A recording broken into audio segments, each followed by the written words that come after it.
धीरे बोलो कोई सुन ना ले।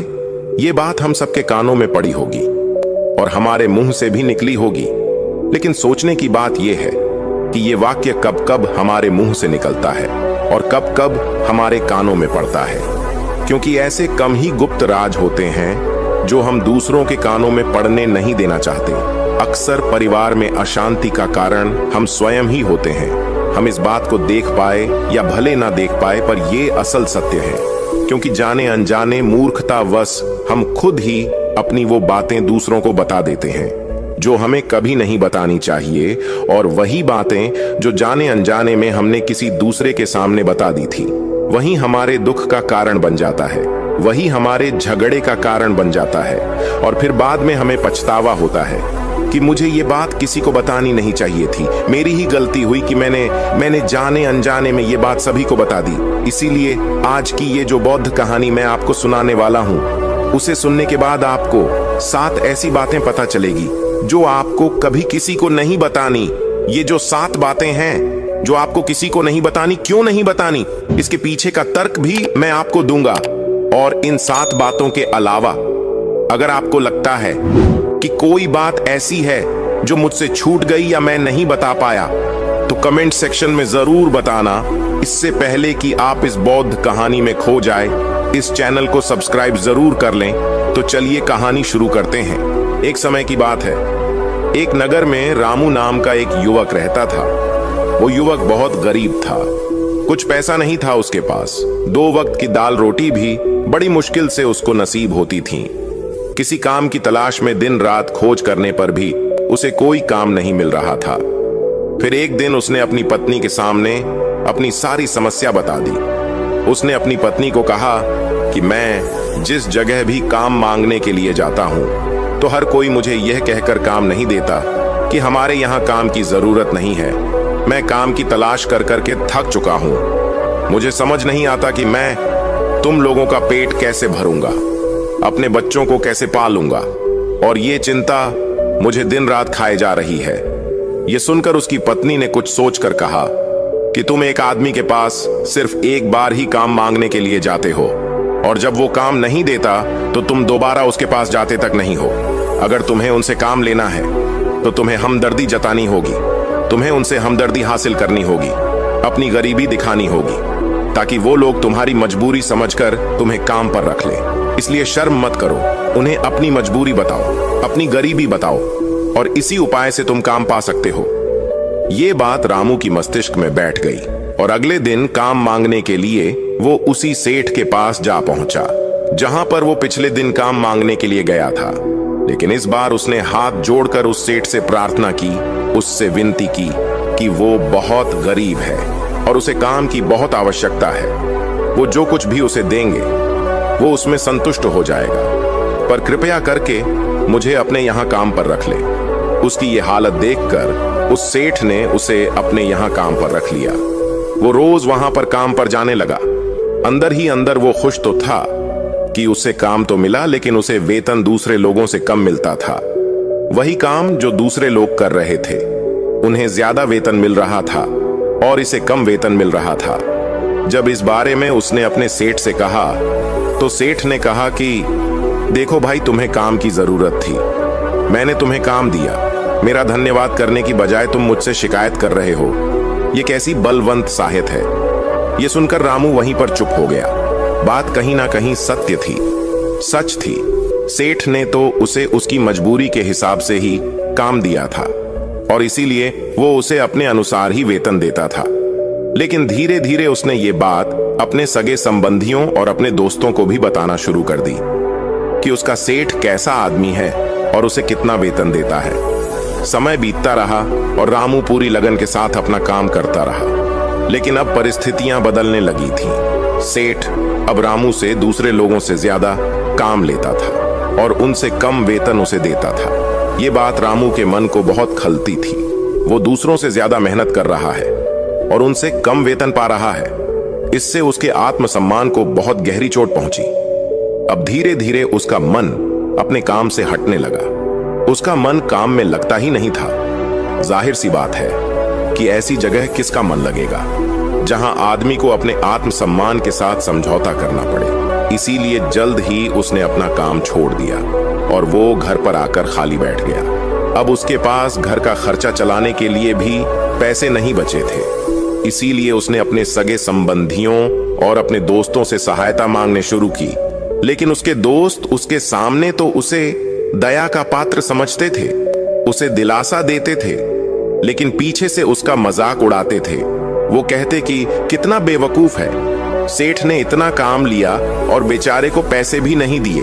अरे हम इसको पैसे दे दे तो ये कल हमारा भी पैसा नहीं वापस कर पाएगा। इसकी ऐसी हालत है, काम तो इसके पास कुछ है नहीं, पैसा कहां से लाकर देगा। और इसी वजह से रामू की हालत दिन पे दिन खराब होती जा रही थी। अब वो दिन रात तनाव में रहने लगा था। वही दोस्त, वही सगी संबंधी जो उसके अपने होने का दिखावा करते थे, वो उसे दया का पात्र समझ रहे थे। उन्हें उसके ऊपर तरस आ रहा था। सब लोग आकर उसे ज्ञान तो बहुत देते थे, लेकिन कोई सहायता नहीं करता था। और अक्सर ऐसा ही होता है, ज्ञान देने वाले तो बहुत मिल जाते हैं, लेकिन मदद करने वाले, उंगली पकड़कर, हाथ पकड़कर आगे चलाने वाले कितने लोग मिलते हैं। फिर एक दिन उसे पता चला कि पड़ोस वाली गांव में एक बौद्ध भिक्षु आया हुआ है जो बहुत ही ज्ञानी है। रामू इतना तनाव में था कि उसे कोई रास्ता नजर ही नहीं आ रहा था। इसीलिए जाने अनजाने वो उस बौद्ध भिक्षु के पास पहुंच जाता है। वहां पहुंचकर वो सीधे उनके पैरों में गिरकर रोने लग जाता है। वो रोते रोते उन्हें अपनी सारी परिस्थिति बताता है। उसे बताता है कि किस तरह उसके सेठ ने उसका फायदा उठाया और उसके सगे संबंधी उसके साथ कैसा व्यवहार रखते हैं। सारी बातें सुनकर बौद्ध भिक्षु ने उसे चुप कराते हुए कहा कि भंते, ये सारी समस्याएं तुम्हारी बुद्धिहीनता, तुम्हारी मूर्खता के कारण उत्पन्न हुई है। अगर तुम्हारे अंदर विवेक होता तो इनमें से एक भी समस्या तुम्हारा चित्त को दुखी नहीं कर सकता था। लेकिन तुमने अपने अविवेक के कारण, अपनी मूर्खता के कारण खुद ही अपने रास्ते में कांटे बिछा दिए। परंतु आज मैं तुम्हें 7 ऐसी बातें बताने जा रहा हूं जो भूल कर भी किसी को मत बताना। और इन बातों का अनुसरण करते हुए तुम बाहर से मिलने वाले दुखों को तो दूर कर ही सकते हो जो बेवजह दुनिया की वजह से तुम्हारे अंदर पनपते हैं। पहली बात जो किसी को नहीं बतानी चाहिए वो है अपनी मजबूरी। अपनी मजबूरी का दिखावा करके दूसरों का दया पात्र बनाकर उनकी सहायता लेने की गलती कभी मत करना। हो सकता है कि आज वो तुम्हारी मजबूरी देखकर तुम्हारी सहायता कर दे, लेकिन कल वो तुम्हारा फायदा उठाने से भी नहीं चुकेगा। और अगर फायदा भी नहीं उठाया तो दूसरों के सामने तुम्हारा मजाक बनाने में वो आदमी कभी नहीं झुकेगा। इसीलिए कभी भी अपनी मजबूरी का दिखावा मत करो। अगर घर में 2 रोटी है, सूखी रोटी है, तो वहीं खाकर सो जाओ, लेकिन दूसरों को इसके बारे में भनक तक नहीं लगनी चाहिए। जरा आप खुद सोचो, मजबूरी बताने का क्या प्रयोजन होता है एक इंसान का? या तो वो दूसरों से सहानुभूति हासिल करना चाहता है या उनसे कोई आर्थिक मदद चाहता है। लेकिन अगर दोनों ही परिस्थितियां आप देखें तो दूसरा आदमी आपका फायदा उठाने से नहीं चुकेगा। और अगर वो फायदा नहीं भी उठाएगा तो अपनी नजर में तो वो आपको मूर्ख ही समझेगा, बेवकूफ समझेगा और दूसरों के सामने आपका मजाक तो जरूर बनाएगा। इसीलिए अपनी मजबूरी के बारे में कभी किसी को मत बताना। दूसरी बात जो किसी को भी नहीं बतानी चाहिए वो है अपनी अतीत की गलतियां और भविष्य की रणनीतियां। जरा सोचो कि अगर हम अपने अतीत की गलतियां किसी दूसरे को बताते हैं तो उसका क्या प्रभाव होगा? वो गलतियां ठीक तो नहीं की जा सकती, जाहिर है, तो उन्हें बताने का क्या प्रयोजन रह जाता है? आप अपने अंधेरे पक्ष को खुद दुनिया के सामने बता रहे हो, खुद अपनी गलतियां दूसरों के सामने बता रहे हो। इससे उस आदमी की नजर में आपका एक चरित्र घटित हो जाएगा और वो भविष्य में हमेशा आपको उसी नजरिए से देखेगा। इसीलिए किसी भी आदमी की नजर में अपना चरित्र गठित मत होने दो। और जरा सोचो कि आप व्यर्थ में ही अपने भविष्य की रणनीतियां दूसरों के सामने बता रहे हो। जो लोग आपके काम का हिस्सा ही नहीं है उनके सामने अपने भविष्य की रणनीतियां, अपनी डींगे हाँकने का क्या फायदा? वो लोग आपकी सहायता तो नहीं करेंगे, लेकिन आपकी भविष्य की रणनीतियों में बाधा जरूर बन सकते हैं। आप खुद अपनी विवेक का इस्तेमाल करिए और सोचिए कि आपके साथ भी ऐसा हुआ है कि आपने अपनी भविष्य की रणनीति किसी को बताई हो और वो कामयाब ही ना हुई हो। जरूर हुआ होगा, जरा गौर से सोचिए। तीसरी बात जो किसी को नहीं बतानी चाहिए वो है अपने घर की बातें, जो भी हमारे घर के अंदर आपस में बातचीत होती है, हमारे माँ बाप के साथ, हमारी पत्नी के साथ, हमारे बच्चों के साथ, वो बातें परिवार तक ही सीमित रहनी चाहिए। अगर आप इन बातों का दूसरों के सामने ढिंढोरा पीटते हो तो दूसरों को आपके घर में घुसने का एक मौका मिल जाता है और वो इसका फायदा उठाने से कभी नहीं चूकेंगे। वो आपके परिवार के सदस्यों को आपसे दूर लेकर जाने की कोशिश करेंगे। अक्सर ऐसा होता है, हम समाज में देखते हैं कि हम अपने घर के झगड़ों को कम करने के लिए उन झगड़ों को अपने पड़ोसियों और दूसरे सगे संबंधियों को देते हैं, लेकिन इससे आपको सहायता कभी नहीं मिली होगी, बल्कि आपके घर की लड़ाई झगड़े और ज्यादा बढ़ गए होंगे। और वो जाहिर है, वो बढ़ेंगे अगर आप अपने माँ बाप की बात दूसरों को बताएंगे तो आपकी माँ बाप को बुरा लगेगा। यही कि हमारा बेटा हमसे बताए बगैर दूसरों को ये बातें बता रहा है, इसीलिए अपने घर की बातें और अपने घर की लड़ाई झगड़े किसी के सामने मत बताना। अगली बात जो मैं आपको बताने जा रहा हूं, जो किसी को नहीं बताने चाहिए, वो सुनने पर बहुत अजीब लग सकती है, लेकिन उसका सत्य भी मैं आपको एक तर्क के माध्यम से दूंगा। मैं कहता हूं कि अपनी आमदनी किसी को मत बताना। अब अपनी आमदनी ना बताने के पीछे क्या प्रयोजन हो सकता है? जरा सोचिए कि आप अपनी आमदनी अपने दोस्तों को बता देते हैं, तो जब आपके दोस्तों को जरूरत पड़ेगी तो वो सिर्फ आपको ही याद करेंगे, क्योंकि उनको पता है कि अगर आपकी आमदनी ज्यादा अच्छी है तो आप ही उनकी मदद कर सकते हैं, और इसीलिए ज्यादा लोग आपसे सहायता मांगेंगे। और जब आप उनकी सहायता नहीं करेंगे तो वो सोचेंगे कि इस आदमी के पास पैसे हैं, मेरी सहायता कर सकते हैं, लेकिन ये सहायता कर नहीं रहा है, और इसीलिए आपकी आमदनी आप दोनों दोस्तों के बीच एक झगड़े का कारण हो सकती है। कम आमदनी होगी तो लोग मजाक उड़ाएंगे, और ज्यादा होगी तो सहायता मांगेंगे, तो अपनी आमदनी बताने का कोई प्रयोजन नहीं है। अगली बात जो मैं आपको बताने वाला हूं, उसे अपनी घाट बांध लेना और किसी को ये बात मत बताना। अपनी कमजोरी और अपनी ताकत अक्सर इंसान को पता नहीं होता है कि उसकी कमजोरी या उसकी ताकत क्या है, लेकिन अगर आपको अपनी कमजोरी और अपनी ताकत पता है तो पहली बात तो आप बहुत ही बुद्धिमान आदमी हैं, और दूसरी बात कि आपको ये बातें किसी से साझा नहीं करनी है, क्योंकि अगर आपकी कमजोरियां दूसरों को पता चल गई तो वो आपकी कमजोरियों का फायदा उठाएंगे, और अगर आपकी ताकत पता चल गई तो वही ताकत आपकी कमजोरी बन जाएगी, क्योंकि वो ताकत दूसरे आदमी को पता है और वो ताकत की खाट भी ढूंढ ही लेगा। अपनी कमजोरी और अपनी ताकत अपनी पत्नी या अपने पति को भी नहीं बतानी चाहिए, क्योंकि इसके बाद आपको घर में उनसे हमेशा दब के रहना पड़ेगा। अगली बात जो किसी को नहीं बताने चाहिए वो है अपने मित्र और अपने शत्रु। आप अपने मित्रों के बारे में अगर दूसरे लोगों को बताएंगे तो वो आपके मित्रों के साथ अपनी घनिष्ठता बनाकर आपको धोखा दिलवा सकते हैं, आपके गहरे मित्रों को आपसे दूर करने का प्रयास कर सकते हैं। अक्सर आम आदमी ऐसा नहीं करता, लेकिन आपके दुश्मन ऐसा करने की कोशिश कर सकते हैं। और दूसरी तरफ आपके शत्रु का भी किसी को नहीं पता लगना चाहिए, क्योंकि आज जो आपका मित्र है, अगर कल वो आपका दुश्मन हो गया तो वो आपके दुश्मन के साथ ही मिलकर आपको परास्त कर सकता है, आपको धोखा दे सकता है। इसीलिए अपने सबसे अच्छे दोस्तों को भी अपने दुश्मन के बारे में कभी मत बताना। अगली और आखिरी बात कहना चाहता हूं कि जब तुम दान करते हो तो दान के बारे में भी किसी को मत बताना, नहीं तो दान करना व्यर्थ हो जाता है, बेकार हो जाता है। जब आप अपने दान का ढिंढोरा पीटते हो तो आप ये बता रहे हो कि मैं कितना बड़ा दानी पुरुष हूं, और ये आपके अंदर एक अहंकार निर्मित करेगा। इसीलिए दान गुप्त रूप से किया जाए उतना ही अच्छा होता है, उतना ही फलदायी होता है। जब आपका बायां हाथ दान कर रहा हो तो दाएं हाथ को भी ना पता चले कि बायां हाथ दान कर रहा है। ये 7 बातें जो बौद्ध भिक्षु ने रामू को बताई, इनमें संसार के सभी सिद्धांत छिपे हुए हैं। इन बातों का अनुसरण करते हुए आप अपने घर में सुख शांति बना सकते हैं और घर के झगड़े हमेशा के लिए दूर कर सकते हैं। आप इन बातों के बारे में अपने विवेक से भी सोचेंगे तो आपको ये बातें सच मालूम पड़ेंगे। और हमारा कहानी सुनाने का मकसद यही है कि आपका विवेक जागृत हो, आप खुद उन बातों के बारे में सोचें जो हम आपको बता रहे हैं, और अगर हम गलत हैं तो आप कमेंट सेक्शन में वो बात जरूर बताएं जिस पर हम गलत हैं। हमें उम्मीद है कि आपको यह स्टोरी पसंद आई होगी।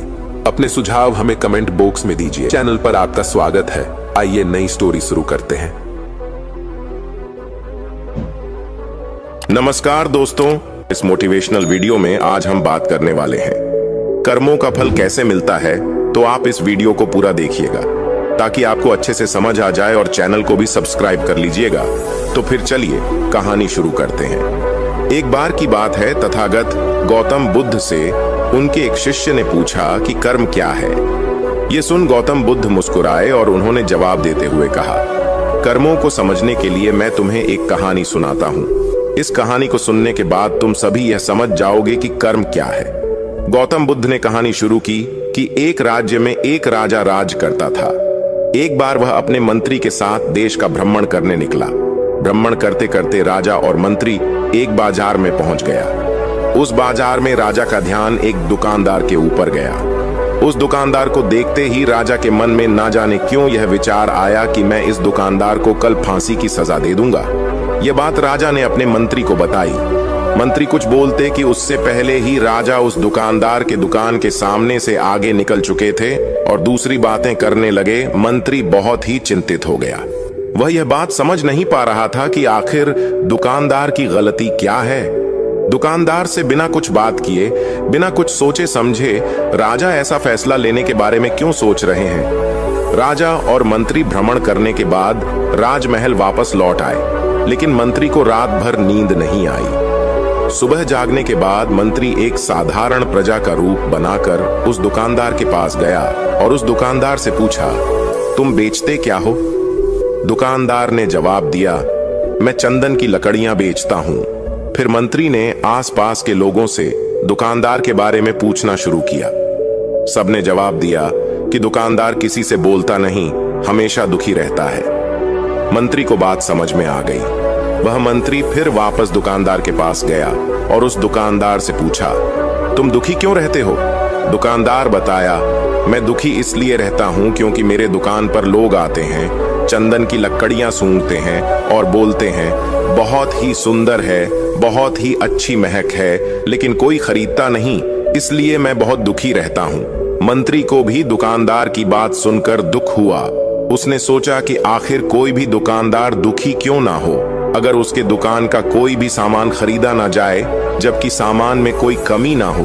मंत्री सोचने लगा कि यह दुकानदार अपने दुखों की वजह से इतना दुखी रहता है, परंतु राजा इस दुकानदार को फांसी पर क्यों लटकाना चाहते हैं।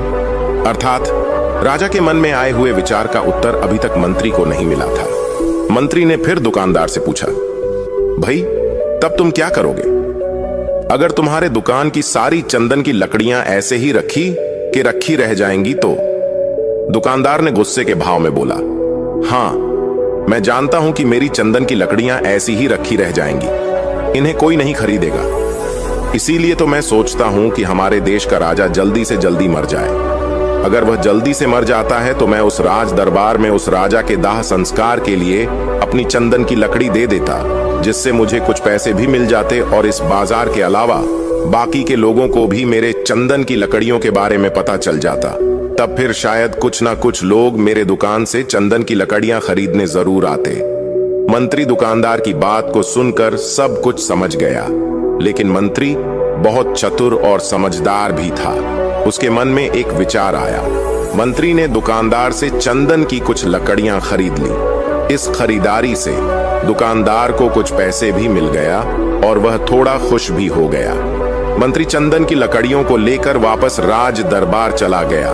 राज दरबार पहुंचकर मंत्री ने उन चंदन की लकड़ियों को राजा के समक्ष रख दिया और बोला कि हे राजन, ये चंदन की लकड़ियां उसी दुकानदार ने आपको भेंट की हैं जिस दुकानदार को आप कल फांसी देने के बारे में सोच रहे थे। राजा ने उन चंदन की लकड़ियों को सूंघा और उन्हें उन चंदन की लकड़ियों की सुगंध बहुत पसंद आई। उन्होंने कहा, ये चंदन की लकड़ियां बहुत ही ज्यादा खुशबूदार हैं। दुकानदार के इस अनोखे भेंट से राजा बहुत खुश हुए और मंत्री को कुछ स्वर्ण मुद्राएं देकर बोला, जाओ उस दुकानदार को ये स्वर्ण मुद्राएं इनाम में दे देना और बोलना कि आज के बाद महल में जब कभी भी चंदन की लकड़ी की जरूरत पड़ेगी तब तुम्हारी दुकान से ही चंदन की लकड़ी ली जाएगी। यह बात सुनकर मंत्री मुस्कुराने लगे तथा सोचने लगे कि अब तो राजा के मन में उस दुकानदार को फांसी देने का विचार आ ही नहीं सकता, क्योंकि अब तो हमेशा राज्य दरबार के लिए चंदन की लकड़ियों के इंतजाम की जिम्मेदारी उस दुकानदार को मिल गई है। मंत्री स्वर्ण मुद्राओं को लेकर वापस दुकानदार की तरफ चल पड़ा। इधर राजा इस विचार में पड़ गया कि वह दुकानदार तो बड़ा ही अच्छा इंसान है। जिस वक्त मैं उसके बारे में यह सोच रहा था कि मैं इसको कल फांसी देता हूं, शायद उसके मन में ही उस समय यही विचार चल रहा था कि राजन पहली बार मेरे दुकान के सामने आए हैं, क्यों ना मैं उनको अपनी सुंदर और खुशबूदार लकड़ियों को भेंट करूं। और आज उसने मुझे भेंट भी किया। बेवजह ही मैं उसको फांसी देने के बारे में सोच रहा था। इधर मंत्री दुकानदार के पास पहुंच गया।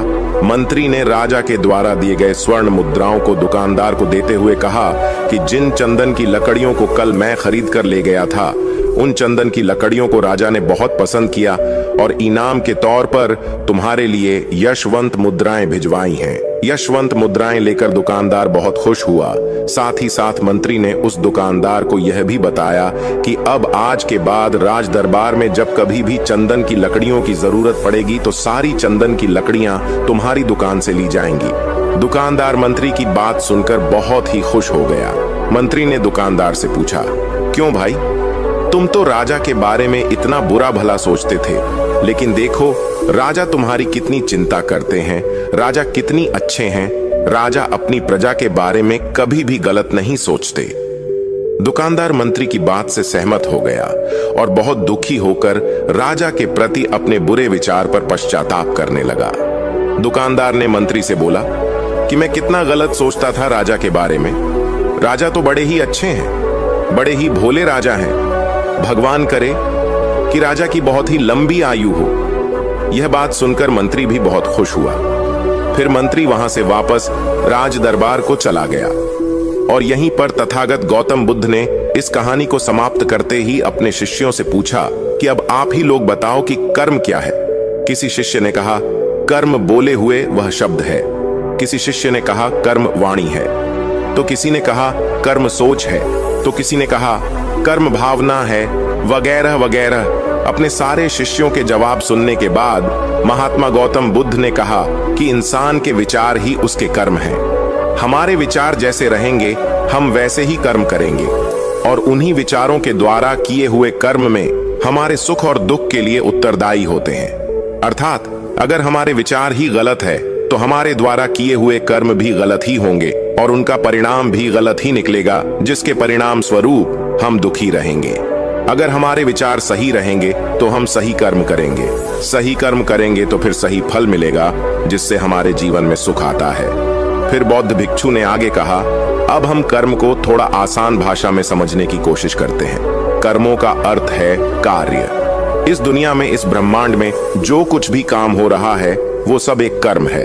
असल में देखा जाए तो कर्म क्रिया और प्रतिक्रिया के साधारण से सिद्धांत को फॉलो करता है। हम जो भी कार्य करते हैं वो एक कर्म है और फिर क्रिया और प्रतिक्रिया के सिद्धांत के अनुसार हर कर्म का एक परिणाम भी होता है। जैसे कांच के ग्लास को फेंकना एक कर्म है और उसका टूट जाना, उसका परिणाम अत्यधिक बारिश होना एक कर्म है और बाढ़ आना उसका परिणाम। असल में परिणाम हमारे हित में होगा या अहित में, ये पूरी तरीके से हमारे द्वारा किए गए कार्य पर निर्भर करता है। ज्यादातर लोग ये सोचते हैं कि ऊपर आसमान में कोई बैठा है जो निर्णय लेता है कि किसके जीवन में सुख देना है और किसके जीवन में दुख, जबकि असल में हमारे कर्म और फिर उनके द्वारा मिलने वाले परिणाम ही हमारे सुख और दुख को निर्धारित करते हैं। इसीलिए हमारी भारतीय परंपरा में ये कहा जाता है कि आप अपने भाग्य के निर्माता स्वयं हैं। असल में कर्म का परिणाम ही भाग्य है और हमें कैसे कर्म करने हैं ये पूरी तरीके से हमारे हाथ में होता है। तो जब कोई अच्छा कर्म करता चला जाता है तो उसका भाग्य भी अच्छा होता चला जाता है। जैसे अगर दो बच्चे हैं और उसमें से एक बच्चा बचपन से ही नई चीजों को सीखने और जानने का प्रयास करता रहता है, वो हमेशा ही जो भी करता है उसमें अपना सर्वश्रेष्ठ योगदान देने की कोशिश करता है, और जो दूसरा बच्चा है वो ना तो किसी नई चीज के बारे में सीखने और जानने का प्रयास करता है और ना ही किसी काम को पूरे मन से करता है। तो समय बीतने के साथ वो पहला वाला बच्चा अपने जीवन में काफी सफल इंसान बन जाता है, जबकि दूसरा बच्चा सालों बाद भी अपने जीवन में संघर्ष कर रहा होता है। अब यहाँ पहले बच्चे को देखकर दूसरा बच्चा बड़े ही आसानी से ये कह देगा कि उसकी तो किस्मत ही अच्छी थी, लेकिन नहीं, असल में उसके कर्म अच्छी थी, जिसके परिणाम स्वरूप उसकी किस्मत भी अच्छी होती चली गई। तो अगर हम चाहें तो अपने कर्मों को बदलकर अपना भाग्य बदल सकते हैं। सीधी सी बात है, जैसे ही आप अपने कर्म बदलोगे, आपका भाग्य बदलना शुरू हो जाएगा। और ये दोनों ही परिस्थितियों में सही है, अच्छे के लिए भी और बुरे के लिए भी। लेकिन असल में कोई इंसान कैसे कर्म करता है, ये मुख्य रूप से उसके माता पिता, परिवार, समाज और आसपास के माहौल पर भी निर्भर करता है। ज्यादातर केसेस में एक एक्टर का बेटा एक्टर बनने की ही कोशिश करता है, इंजीनियर का बेटा इंजीनियर और डॉक्टर का बेटा डॉक्टर। इसका कारण यह है कि हमारा शरीर और मन अपने आसपास से ही सूचना इकट्ठा करते हैं और हम हमारे अंदर मौजूद सूचनाओं और ज्ञान के आधार पर ही कोई कार्य करते हैं और फिर हमें उसी के अनुसार परिणाम भी मिलते हैं। असल में हम अपने रोज के कामों का 99% अनकॉन्शियस तरीके से करते रहते हैं, क्योंकि हमारा शरीर और मन प्राप्त सूचनाओं को याद रखता है और फिर उन्हें दोहराता रहता है। जैसे जब हम कार चलाना सीख रहे थे, तब हम एकदम पूरी कॉन्शियसनेस के साथ हर चीज पर ध्यान रख रहे थे कि स्टीयरिंग कहाँ है, ब्रेक कहाँ है। लेकिन कुछ समय बाद हम बात करते हुए या कुछ भी सोचते हुए बड़ी आसानी से कार चला पाते हैं, क्योंकि अब हमारे अंदर कार चलाने की प्रोग्रामिंग हो चुकी है और हम लगभग अपने सारे काम इसी तरीके से करते हैं, बिना किसी जागरूकता के। बस वह काम होते चले जाते हैं, क्योंकि हमारे काम बिना किसी जागरूकता के हो रहे हैं। इसलिए हमें लगता है कि हमें कोई चला रहा है, कोई अदृश्य शक्ति है, जबकि असल में हमारे कर्म ही अब हमारी आदत बन चुके हैं।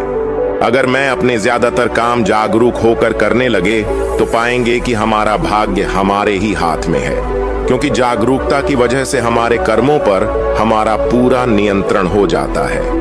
जैसा कि ऊपर की कहानी में गौतम बुद्ध ने कहा था कि हमारे विचार ही हमारे कर्म हैं और जागरूकता की अवस्था में हमारे विचारों पर पूरा नियंत्रण हो जाता है। विचारों के नियंत्रण से हम कर्म में भी अंतर हासिल कर लेते हैं और फिर जब हमारे कर्म हमारे हिसाब से होंगे तो उनका परिणाम भी उसी के अनुरूप ही होगा। इसीलिए गौतम बुद्ध ने चित्त के नियंत्रण पर जोर दिया है कि जब किसी इंसान का चित्त ही शुद्ध हो जाएगा तो उसके मन में बुरे विचार कैसे आएंगे और फिर वो बुरे कर्म ही कैसे करेगा।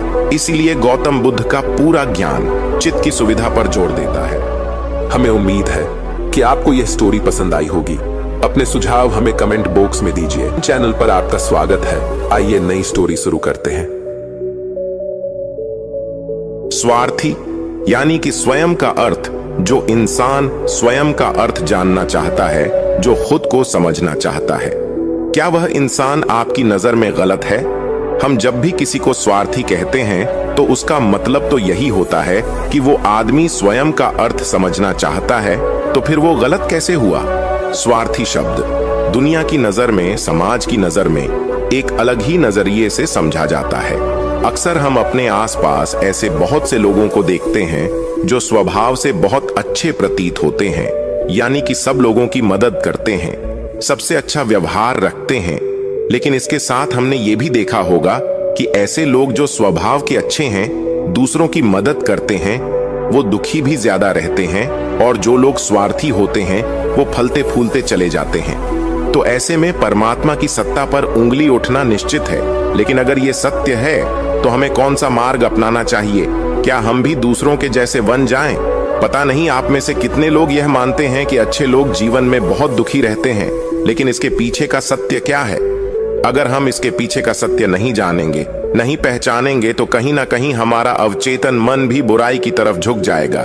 इसीलिए अपने मन में ऐसे विचार पनपने से पहले इस बात की पूरी सच्चाई, पूरा निष्कर्ष निकाल लें, ताकि भविष्य में आपको अपने अच्छे होने पर पश्चाताप ना हो, दुख ना हो। आज की जो बौद्ध कहानी मैं आपको सुनाने वाला हूं, उसमें आपको 5 ऐसे तरीके पता चलेंगे जिसके माध्यम से अगर आप कर्म करते हैं तो आप अच्छे कर्म भी कर पाएंगे और दुखी भी नहीं होंगे। इससे पहले कि आप इस कहानी में खो जाएं, इस चैनल को सब्सक्राइब जरूर कर लें। तो फिर चलिए कहानी शुरू करते हैं। एक गांव में आनंद नाम का एक युवक रहता था। उसका भरा पूरा परिवार था। उसके 2 बच्चे थे, उसकी पत्नी थी, लेकिन उसके माता पिता इस दुनिया से चल बसे थे। इसीलिए पूरे परिवार की जिम्मेदारी उसी के कंधों पर थी। बच्चे अपनी पढ़ाई करते थे और उसकी पत्नी अपने घर गृहस्थी के कामों के साथ गाय, भैंस, बकरी इत्यादि का दूध बेच बेच कर अपना घर चलाते थे और आनंद पहाड़ में पत्थर तोड़ने का काम करता था। बहुत ही मेहनत भरा काम था। पूरे दिन काम करता तो रात को थक कर घर पर वापस लौटता।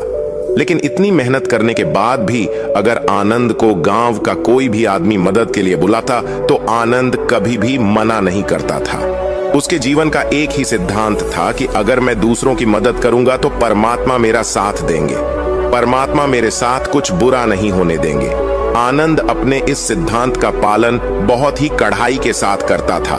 वह इस सिद्धांत पर इतना विश्वास करता था कि अगर कोई बाहर का आदमी उससे मदद मांग ले तो वो अपने घर का काम भी अधूरा छोड़कर उस आदमी की मदद करने के लिए पहुंच जाता था। जिस वजह से उसकी पत्नी बहुत परेशान रहती थी। वह अक्सर आनंद को समझाने की कोशिश करती थी कि सबसे पहले अपना काम करो, अपने परिवार को देखो। 2 बच्चे हैं हमारे और फिर भी तुम दूसरों के काम करने में लगे रहते हो। अरे अपने घर को तो संभालो, अपना घर संभल नहीं रहा, दूसरों की मदद करने चले हैं। और जब ऐसी ऐसी बातें आनंद के कानों में पड़ती तो उसके हृदय में कांटा सा चुभने लगता था और उन दोनों में लड़ाई झगड़ा शुरू हो जाता था। अक्सर उनके लड़ाई झगड़े का यही सबसे बड़ा कारण होता था। लेकिन ना तो आनंद अपने आप को बदल पाया और ना ही उसकी पत्नी ने उसको समझाना कभी बंद किया। इसी वजह से आए दिन उनके घर में कलेश होता रहता था।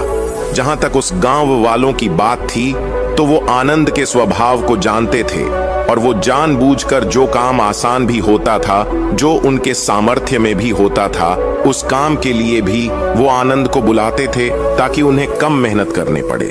कहने का अर्थ यह है कि गांव वाले आनंद की इस बलमंद साहस का फायदा उठाते थे, लाभ उठाते थे और सब पीछे से उसका मजाक उड़ाते थे, उसे बेवकूफ कहते थे। ऐसे ही समय बीतता रहा और एक दिन आनंद की पत्नी बहुत ज्यादा बीमार पड़ गई। आनंद से जो कुछ भी सेवा हो सकती थी उसने वो सब अपनी पत्नी के लिए किया। उसने गांव के वैद्य को बुलाकर अपनी पत्नी की जांच करवाई, लेकिन यह रोग उस वैद्य की पकड़ के बाहर था। इसीलिए उस वैद्य ने कहा कि तुम अपनी पत्नी को नगर में जाकर किसी बड़े वैद्य को दिखाओ तो तुम्हारी पत्नी की जान बच सकती है। जल्द से जल्द नगर पहुंचने की व्यवस्था करो, नहीं तो तुम्हारी पत्नी के प्राण संकट में हो जाएंगे। यह सुनकर आनंद के पैरों तले जमीन फिसल गई। उसने यह नहीं सोचा था कि उसकी पत्नी के प्राण संकट में। वो सोच रहा था कि कोई साधारण सा रोग होगा जिसका इलाज हो जाएगा। लेकिन जब उसने वेद की यह बात सुनी तो वह घबरा गया। अब पत्नी को नगर तक कैसे लेकर जाए, क्योंकि उसके पास इतना धन नहीं था कि वह अपनी पत्नी के लिए एक घोड़ा गाड़ी करके उसमें अपनी पत्नी को लिटाकर नगर में ले जा सके। उसकी पत्नी की हालत बिल्कुल चलने की भी नहीं थी, इसलिए उसे नगर पहुंचाने के लिए किसी घोड़ा गाड़ी की जरूरत थी। संयोग से उसके पड़ोसी धनु के पास एक घोड़ा गाड़ी थी। वो अक्सर व्यापार के लिए अपनी घोड़ा गाड़ी नगर में लेकर जाया करता था। इसीलिए आनंद के मन में विचार आया कि मैं धनु की घोड़ा गाड़ी ले सकता हूँ। मैं धनु की इतनी मदद करता हूँ, कभी उसके काम को नहीं टालता, तो वो तो मेरे काम को कभी मना ही नहीं कर सकता। और यही सोचकर वो घोड़ा गाड़ी लेने के लिए धनु के पास पहुंच जाता है। लेकिन धनु बहुत ही चालाक इंसान था। वो बिना किराए के अपनी घोड़ा गाड़ी अपने सगे संबंधियों के लिए भी नहीं ले जाता था।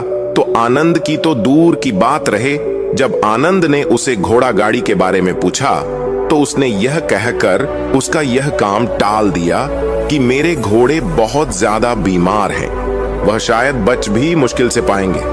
5 दिनों से वो कुछ नहीं खा रहे, तो ऐसे में बेचारा घोड़ा गाड़ी लेकर कहां नगर तक पहुंच पाएगा। हाँ, अगर तुम कुछ धन की व्यवस्था कर सकते हो तो मैं अपने एक मित्र की घोड़ा गाड़ी तुम्हारे लिए मंगवा सकता हूं। यह सुनकर आनंद परेशान और चिंतित हो गया, क्योंकि उसके पास धन तो था ही नहीं। इसका मतलब उसकी पत्नी बड़े नगर में वैद्य के पास इलाज के लिए पहुंच ही नहीं पाएगी। उलझन भरे हुए विचार लिए हुए जब आनंद वापस आ रहा था तो उसने एक दिल को झंझोड़ देने वाला दृश्य देखा। उसने देखा कि धनु के घोड़े, जो धनु के अनुसार बीमार थे और कुछ खा भी नहीं रहे थे, वही घोड़े गांव का ही एक युवक उसकी बांट से खोलकर बाहर ला रहा था और गाड़ी में उसको जोत रहा था। यह देखकर पहले तो आनंद को कुछ समझ में नहीं आया। उसके बाद जब आनंद ने उसी युवक से पूछा तो उसने बताया कि धनु ने यह घोड़ा गाड़ी उसे किराए पर दी है। यह सुनकर आनंद का दिल टूट गया। उसने कभी सपने में भी नहीं सोचा था कि उसका सबसे अच्छा मित्र धनु उसके साथ ऐसा कर सकता है। हालांकि यह इस बात पर दुखी होने का वक्त नहीं था, इसीलिए आनंद वहां से जल्दी से लौट जाता है और गांव के ही एक सेठ के पास जाकर कुछ धन उधार लेकर धनु को दे देता है। धनु अपने मित्र की घोड़ा गाड़ी मंगवा देते हैं, जिसके बाद वह अपनी पत्नी को वैद्य के पास नगर में ले जाता है।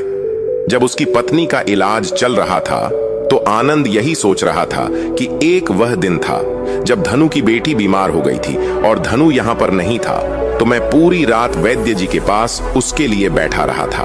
उसकी देख रेख की थी, उसकी सेवा की थी। इतने दिनों तक धनु नहीं आया था, तब मैं ही उसके परिवार की देख रेख किया करता था।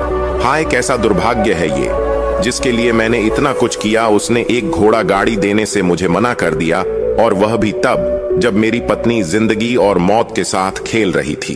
कुछ देर बाद वैद्य बाहर आकर आनंद को एक बहुत बुरी खबर देता है। वो आनंद को बताता है कि उसकी पत्नी को कर्क रोग हो चुका है और इसका कोई भी इलाज नहीं है। उसके पास कुछ समय ही शेष बचा है। यह सुनकर आनंद दुखी होकर वहीं जमीन पर बैठ गया। उसकी पूरी दुनिया उजड़ने वाली थी और उसे कोई रास्ता नजर नहीं आ रहा था। कुछ समय बाद उसकी पत्नी चल बसी और अब दोनों बच्चों की जिम्मेदारी उसके कंधों पर आ गई थी। लेकिन यहाँ पर आनंद के सारे सिद्धांत टूट चुके थे, उसके सारे भ्रम खत्म हो चुके थे। अब उसके दिमाग में एक ही बात थी कि अच्छा कर्म करने से परमात्मा साथ नहीं देता, बल्कि बुरे लोग फलते फूलते हैं, और इस बात का मैं सबसे बड़ा गवाह हूं। ये विचार अक्सर उसके दिमाग में चलते रहते थे और इसी वजह से उसका मन धीरे धीरे संन्यस्त हो गया, देश दुनिया से दूर हट गया। और एक दिन ऐसा भी आया जब वह अपने बच्चों को अपने रिश्तेदारों के पास छोड़कर इस देश दुनिया को त्याग कर एक सन्यासी बनने के लिए घर से निकल पड़ा। उसने गांव में किसी को कुछ नहीं बताया। किसी को नहीं पता था कि आनंद अचानक कहां गायब हो गया।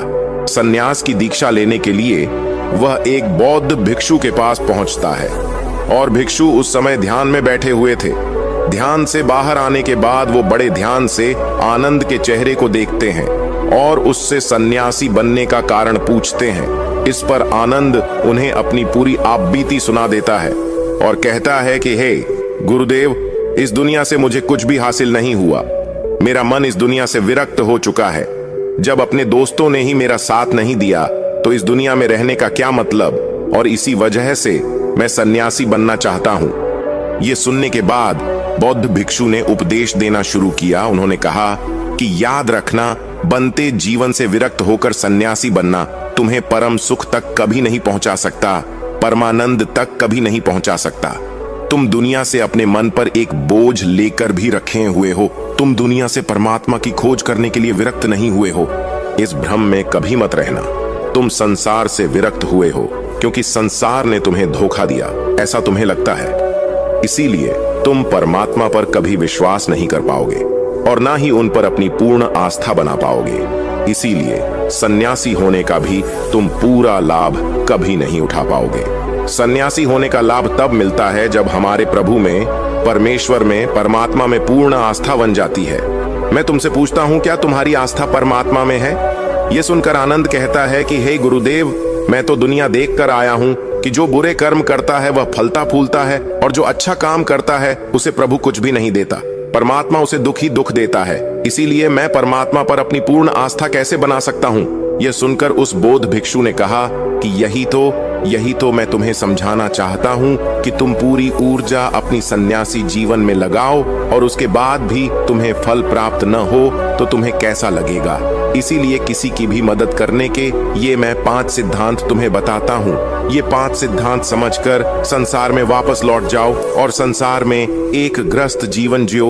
उसके बाद ही सन्यासी जीवन का उदय होता है, जब हम अपने ग्रस्त जीवन को पूर्ण रूप से समझ लेते हैं और अपनी जिम्मेदारियों का निर्वाह कर देते हैं। फिर ये सब कहने के बाद बौद्ध भिक्षु ने आगे कहा, जब तुम किसी की सहायता करते हो, किसी की मदद करते हो, तो उसमें सबसे पहली बात, सबसे पहला सिद्धांत जो ध्यान में रखने का होता है वो होता है कि किसी की मदद करते वक्त, किसी की सहायता करते वक्त कभी भी उससे उम्मीद मत रखना। ये मत सोचना कि आज मैंने इसकी सहायता कर दी, मदद कर दी, तो कल बदले में यह भी मेरी सहायता करेगा, मेरी मदद करेगा। अगर तुम ऐसा सोचोगे तो तुम्हें जीवन में दुखों का सामना करना ही पड़ेगा, क्योंकि एक नहीं तो दूसरा, या दूसरा नहीं तो तीसरा, कोई ना कोई तुम्हारी उम्मीद जरूर तोड़ेगा। और वास्तविकता में वह मदद या वह सहायता नहीं होती है, वो हमारे लालच का ही एक रूप होता है।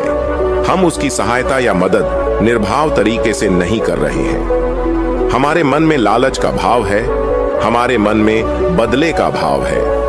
हम ये सोचकर मदद करते हैं कि इसकी मदद कर देता हूं तो कल ये मेरे भी मदद करेगा, और यही लालच हमें अक्सर उन लोगों की मदद करने पर विवश करता है जो किसी न किसी रूप में धनवान होते हैं, क्योंकि हमें लगता है कि कल यह आदमी धन के द्वारा मेरी मदद कर सकता है। और इसीलिए जिस इंसान को वास्तविकता में मदद की आवश्यकता है, हो सकता है वो गरीब हो, लेकिन हमारा मन अपने लालच के वशीभूत होकर उसकी मदद कभी नहीं करेगा। इसीलिए किसी की मदद और किसी की सहायता करने के अपने विचार को विस्तार दो। केवल एक प्रकार के वर्ग के लिए अपनी सहायता या अपनी मदद पेश मत करना, वो सबके लिए समान होनी चाहिए। जरा सोचो, एक तरफ तुम्हारा मित्र हो जिसके पास धन है, संपदा है, और दूसरी तरफ कोई गरीब औरत हो जो भूखी बैठी हुई है। तुम्हारा दोस्त तुमसे कहता है कि यार आज तो खाने के लिए अच्छे भोजन मंगवा लो बाजार से, और दूसरी तरफ वह औरत तुमसे 2 सूखी रोटी मांग रही है, तो तुम किसकी मदद करोगे? कौन मदद का हकदार सबसे पहले है? सबसे पहले हमारा कर्तव्य बनता है कि उस औरत की भूख मिट जाए। लेकिन अक्सर इंसान ऐसे नहीं सोचता, वह अपने दोस्त को तो खिला देगा, उसको तो बाजार से बहुत महंगी वस्तु मंगा के दे देगा, लेकिन किसी गरीब को उसकी भूख मिटाने के लिए पैसा या धन नहीं देगा। दूसरी बात जो ख्याल में रखने की है वो यह कि सहायता करते वक्त हमारा लालच कभी भी उसके साथ नहीं जोड़ना चाहिए। अक्सर हम जब किसी की मदद करते हैं तो हमारा लालच और हमारा स्वार्थ उसके साथ जुड़ा होता है, और हम अपनी भविष्य की योजना तैयार करके उस आदमी की मदद करते हैं। हम यह सोचते हैं कि अगर मैं इसका यह काम करूंगा तो भविष्य में यह आदमी मेरा वह काम पूरा कर देगा, और वो सहायता, वो मदद बिल्कुल भी परमात्मा के द्वार को नहीं खटखटाती, क्योंकि वो लालच है। जाहिर है आप अपने आप को धोखा देने के लिए अपने लालच को एक सहायता, एक मदद का रूप दे रहे हैं। तीसरी बात जो ख्याल रखने की है वो यह कि अपने सामर्थ्य के हिसाब से दूसरे की मदद करो। कभी भी एक ग्रस्त आदमी को किसी की इतनी सहायता नहीं करनी चाहिए जिससे कि उसका परिवार और उसके बच्चे कष्ट में जीवन बिताएं। सबसे पहला फर्ज हमारा होता है अपने परिवार को सुखी रख, उनकी जरूरतें पूरी करना, और उसके बाद दूसरों की मदद करना आता है। लेकिन कुछ लोग दूसरों की मदद पहले करते हैं और अपने परिवार को तवज्जो कम देते हैं, जिससे कि परिवार में लड़ाई झगड़े आए दिन पनपते रहते हैं, और यह सब हम समाज में देखते रहते हैं आसपास। अगली बात जो ख्याल में रखने की होती है वो ये है कि अपना कर्म, अपनी जिम्मेदारियां पहले निभानी होती है। हम अपना कर्म, अपना काम छोड़कर पहले दूसरों की मदद करने के लिए चले जाते हैं, और जब दूसरा बदले में हमारी मदद नहीं करता तो हमारा दिल दुखी हो जाता है। हम सोचते हैं कि मैंने तो अपना काम छोड़कर उस आदमी की मदद की थी और वह आदमी मेरी मदद ही नहीं कर रहा है। इसीलिए अपना कर्म सर्वोपरि, अपना कर्म सबसे ऊपर, क्योंकि वही काम करने के लिए इस दुनिया में हमारा जन्म हुआ है। और सबसे आखिर में जो बात समझने की है वो यह कि परमात्मा की मर्जी से ही सब कुछ होता है। हमारा कर्तव्य है अपने कर्म को करते जाना। करनी धरनी तो ऊपर वाले के हाथ में है, इसीलिए जो कुछ भी होता है सब ऊपर वाले पर छोड़ दो। अगर तुम्हें कोई धोखा भी देता है तो ये समझ के चलो कि वो सब ऊपर वाले की करनी होती है। आप यह मान के चलो कि मैं करता नहीं हूँ, मैं तो एक माध्यम हूँ, करवाने वाला तो वह है, उसके सामने किसकी मर्जी चली।